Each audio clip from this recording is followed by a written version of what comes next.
arákùnrin ti sọ pé èmi ò kí ń dáhùn ìbéèrè, mò ń ní káwọn èèyàn padà lọlé tó bá fẹ́ bi mí ní ìbéèrè nípa nǹkan tí wọ́n ṣe nílé, mi ò ní dáhùn. Bẹ́ẹ̀ ni mi ò lè dáhùn torí pé àṣà àti ìṣe wa ni. Àṣà àti ìṣe àwọn ọmọ Lárúbáwá lè gbé wá.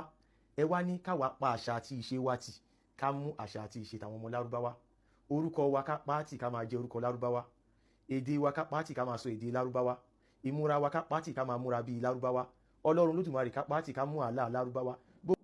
olódo ni olódo ò ní but kò jọ mí lójú tí irú ìwọ bá lè máa sọ̀rọ̀ bẹ́ẹ̀ because bàbá Yẹmí Ẹlẹ́bù gangan tó jẹ́ widely known Ifá priest tó jẹ́ pé wọ́n dẹ̀ mọ̀ káàkiri àgbáyé tó wà famous ìgbà táwọn gan ti ń sọ pé Yorùbá ò lẹ́sìn, táwọn gan ò lè dá sọ ìyàtọ̀ láàrin ìṣẹ̀ṣe, ẹ̀sìn àti ìbọ̀rìṣà, tí bàbá yìí náà ò lè dá differentiate gbogbo ẹ̀, tó jẹ́ pé nǹkan táwọn náà sọ jáde ni pé Yorùbá ò lẹ́sìn o, wípé kí ni ìtumọ̀ ẹ̀sìn, tán béèrè ìtumọ̀ ẹ̀sìn lọ́wọ́ bàbá, tí bàbá ń sọ pé àsìn Ọlọ́run ló ń sìn wá, ẹ ti rí pé nǹkan ti wọ́ wá láti òkè fún gbogbo yín. So now èmi á wá educate ẹ àti gbogbo yín papọ̀. Kí ló ń pè ní ẹ̀sìn, kí n kọ́kọ́ láyé ẹ, because mo rí pé òun sá pé wọ́n sọ pé wọ́n fẹ́ béèrè question lọ́wọ́ ẹ, what you don't have you can't give. Nǹkan tó mọ̀ tó ní mọ̀ ń pa ẹ̀, ilé ìwé ló ní ká padà sí. Ṣé wọ́n sọ pé everybody sáńlé tẹ́lẹ̀, jẹ́ wá máa sọ nǹkan tó ń jẹ́, màá kọ́kọ́ sọ̀túnmọ̀ ìṣẹ̀ṣe fún ẹ, màá sọ̀túnmọ̀ ẹ̀sìn, màá tún wá sọ̀túnmọ̀ ìbọ̀rìṣà, ibi tí ìbọ̀rìṣà tó fall sí àtàwọn examples ẹ̀. Now ìṣẹ̀ṣe ní tradition and culture, our norms, gbogbo yẹn ló ń jẹ́ ìṣẹ̀ṣe. Bí wọ́n ṣe ń ṣe wá láti ìgbà ìwáṣẹ̀, bí fìlà tí mo dé láàrin nínú ìṣẹ̀ṣe wa ni ká máa dérú fìlà báyìí. Lára ìṣẹ̀ṣe wa ni pé kán dé fìlà abetí ajá, ká wọ dàńṣíkí. Ọ̀rọ̀ tá à ń sọ jáde ìṣẹ̀ṣe ni. Àwọn nǹkan tó bá ti unify a nation or tribe ó náà ń pè ní ìṣẹ̀ṣe. Kí ọmọkùnrin dọ̀bálẹ̀ fún àwọn òbí ẹ̀, ara ìṣẹ̀ṣe ni. Kóbìnrin kúnlẹ̀, ara ìṣẹ̀ṣe Yorùbá ni o, kò dé àwọn ìlú míì náà ní tiwọn. Láyé àtijọ́ wọ́n máa ń kọlà fọ́mọ láti mọ àwọn míì fún beauty, ìmíì láti mọ irú family tó ti wá, ara ìṣẹ̀ṣe ni. Then iṣẹ́ tá à ń ṣe, iṣẹ́ tó ń ṣe nínú ẹbí yẹn náà, bí àwọn àyàn. Láyé àtijọ́ tóbìnrin bá ń lọlé ọkọ, wọ́n á sọ pé wọ́n máa ń sunkún ìyàwó, ara ìṣẹ̀ṣe wa ni. Táwọn ọlọ́dẹ bá fẹ́ lọ sóko ọdẹ, wọ́n máa ń sun ìjálá ọdẹ, ara ìṣẹ̀ṣe Yorùbá ni. Àwọn bí ká máa kéwì, kọ́ máa sun rárá, ara ìṣẹ̀ṣe wa ni. Àwọn oúnjẹ tá à ń jẹ, ó ní bí Yorùbá ṣe ń ṣe àwọn oúnjẹ tiwọn. Wọ́n á bìlì pé ancestral origin wa Ilé Ifẹ̀ ni. So gbogbo nǹkan tó ń pè ní ìṣẹ̀ṣe lélẹ̀, tó bá rí àwọn kábíyèsí, kí ni wọ́n máa ń kọ sórí certificate wọn? Call them traditional leaders. Wọ́n ń pè wọ́n ní idol worshippers leaders or something like that. Wọ́n ń pè wọ́n bẹ́ẹ̀. Àwọn àṣà àti ìṣe làwọn bá gbé dání. That's why tó yẹ jẹ́ pé faith religion ọba kò affect kingship ẹ̀.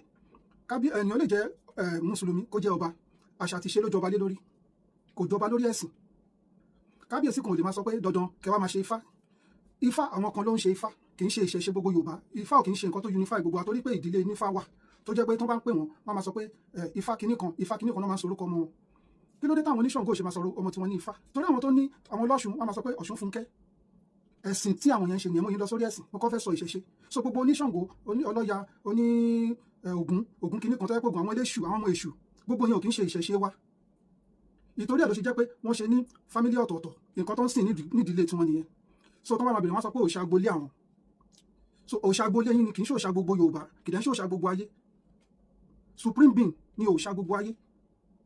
Òòṣà ìdílé yín kì í ṣe òòṣà gbogbo ayé. Pé àwọn bàbá yẹn gan tó jẹ́ àwọn àràbà nǹkan kan yẹn, èèyàn gan ní láti school wọn láti educate àwọn bàbá yẹn gan fúnra wọn. Torí dàgbé kí ní yóò yé wọn, wọ́n ti mislead gbogbo yín. So ìṣẹ̀ṣe ni ìṣẹ̀ṣe pọ̀ nǹkan tá a jọ ń ṣe tó jẹ́ pé culture wa náà jẹ́ ìṣẹ̀ṣe. Òyìnbó ní tiwọn, gbogbo pé kí àwọn Lárúbáwá ní ìṣẹ̀ṣe tiwọn, bí kò kọ́ àwọn ẹlòmíín wé láwàní, wọn tẹ̀ wé láwàní wọn bẹ̀, àwọn míì máa wọ jàlámíà, wọ́n ṣe gbogbo ẹ̀, ìṣẹ̀ṣe tiwọn nìyẹn, ìyẹn ò ń ṣe ẹ̀sìn. Bí àwọn wé láwàní báyìí, kì í ṣe ẹ̀sìn, ìṣẹ̀ṣe ni culture, àwọn kan ní aṣọ wọn. Even àwọn kan wà ní India tó ń pè ní Sikh, láwàní wọn ó gùn ju, ó ga ju àwọn Lárúbáwá míì lọ. Kò tẹ̀ Amẹ́ríkà ní culture tiwọn, gbogbo àwọn aboriginals tó yẹ pé wọ́n ti wà nílùú gọ̀gọ̀, kì í ṣe àwọn tó ṣẹ̀ ń modernize gbogbo nǹkan tó yẹ pé ìṣẹ̀ṣe ìlú yẹn. Bóyá wà ní Canada ni, bóyá wà káàkiri ayé ni, àwọn Indians, àwọn Chinese, wọ́n láṣọ, àwọn Indians àwọn máa wọ sáré obìnrin wọn, ìṣẹ̀ṣe wọn ni mọ̀ túmọ̀ ìṣẹ̀ṣe ni. Ẹ wá ní ẹ padà sílé, ẹ̀yin tẹ́ ìgan ọmọlé, níbo nílé yín wà? Wọ́n á béèrè question nípa Yorùbá lọ́wọ́ ẹ̀, wọ́n á máa sọ pé ó lè dáhùn question. Ìgbà tó yẹ pé nǹkan kò yé wọ gan. Then ẹ̀sìn ni pé belief system yàn ló ń jẹ́ ẹ̀sìn. Ìjùpájùsẹ̀ sílẹ̀ fún supreme being or lesser being. lọ́dọ̀ tiwa ọlọ́run làwa ń pè bó ti jẹ́ pé ọlọ́run is one of the description of supreme being because ẹ bá sọ pé ọlọ́run kò denote pé gbogbo nǹkan because ẹ bá sọ pé ọlọ́run means olú ọ̀run, olú means king of the heavens, olú ọ̀run táwa lolú ayé because láyé ìgbà yẹn yorùbá bíi pé gbogbo nǹkan ló ní spirit tiẹ̀ ló ní energy tiẹ̀ so yorùbá wọ́n máa ń bọ wọ́n máa ń worship wọn lọ́tọ̀ọ̀tọ̀ ní so yorùbá wá gbé ọlá fún ètò wà lọ́run ẹ̀ tó wọn fojú rí wọ́n bíi pé ìyẹn lójú gbogbo kìíní lọ kò dẹ̀ rí bẹ́ẹ̀ supreme being ní gbogbo ẹ̀ yorùbá bíi pé ibì kan wà tó ń jẹ́ energy kan spirit kan wà tó ń jẹ́ olúgbó tó yẹ pé táwọn ọlọ́dẹ tán bá ń lọ àbí olú ọ̀dàn tó yẹ kó lè jẹ́ kí ó wà fún agriculture ó dẹ̀ máa ń wà fún àwọn ọlọ́dẹ kán lè rí ẹran pa wọ́n máa worship yẹn olú ayé wà olú òkun wà wọ́n bíi pé spirit kan wà ní òkun nǹkan táwọn bá fẹ́ máa fáwọn so bí yorùbá ṣe ní ìtorí ẹ̀rọ ìjẹ́pọ̀ rí pé polytheist ní yorùbá gbogbo nǹkan ni wọ́n ní òòṣà fún gbogbo nǹkan religion ló ṣàwá reset brain ni àwọn bàbá àgbà yẹn wípé gbogbo nǹkan tẹ̀ ń worship yẹn ẹnìkan wà tó ju gbogbo ẹ̀ lọ òrìṣà ní gbogbo ìtẹ́yìn darúkọ ẹ ti sọ gbogbo ẹ̀ dòrìṣà tí èèyàn bá dẹ̀ tó ti kú téèyàn bá tún kú nílẹ̀ yorùbá tó jẹ́ pé bóyá genius ni tó ṣe nǹkan tó yẹ pé other people lè ṣe tó invent nǹkan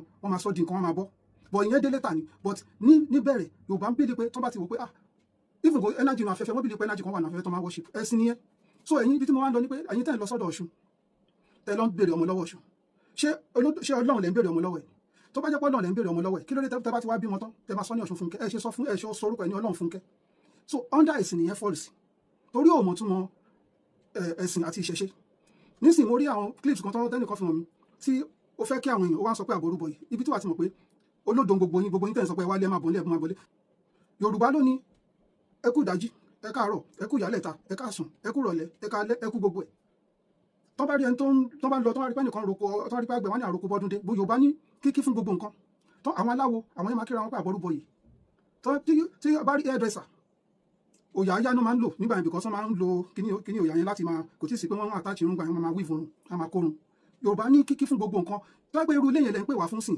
àá sọ fún yípa wa gan wà nílé ẹ̀yin gan ní kẹsẹ̀ máa bọ̀ nílé torí ẹ̀mọ̀ kankan pa yorùbá ibi dẹ́ ń pè àwọn èèyàn sí ìbọ̀rìṣà lẹ́ ń pè àwọn èèyàn sí ìbọ̀rìṣà òun lẹ́ ń pè àwọn èèyàn sí ìtorí ẹ̀ ló yẹn sọ lẹ́ fi ń takù islam lẹ́ ń takù gbogbo religion because ẹ̀sìn yẹn ló sọ fún gbogbo èèyàn pé ẹ má bọ òrìṣà mọ́ ṣèbí nínú fáyín náà ló sọ pé orí làbá bọ àbá fòrìṣà sílẹ̀ ó ṣe jẹ́ pé òrìṣà yẹn gan lẹ́yìn wá pé àwọn èèyàn sí níbi táyé lajú dé ní 21st century gbogbo bí tẹ́ ti ń bọ òrìṣà níbo lẹ rí tó develop rí láyé ṣé wọ́n lè lọ gbé èṣù àgàgà ìwọ ms bàbá yìí ní ìmọ̀lú tó wà wọ́n ní UK ló wà ṣé o lè lọ gbé èṣù sí Trafalgar Square kó lọ gbé síbẹ̀ kó wá máa kán epo sí lórí kó wá wo nǹkan tó máa ṣẹlẹ̀ sí within kò ní pé 24 hours mo díẹ̀ tán bá bí ẹrẹ àbí àwọn yòókù ẹ̀ tán wà ní ìlú gidi tí kì í ṣe ebi abúlé tẹ̀ tí máa lọ kán kíní station yìí ẹ lọ kó lọ máa dọ̀tí àdúgbò wọn lọ wọn ò tiẹ̀ bí wọn náà mọ̀ pé wọn bí ẹrẹ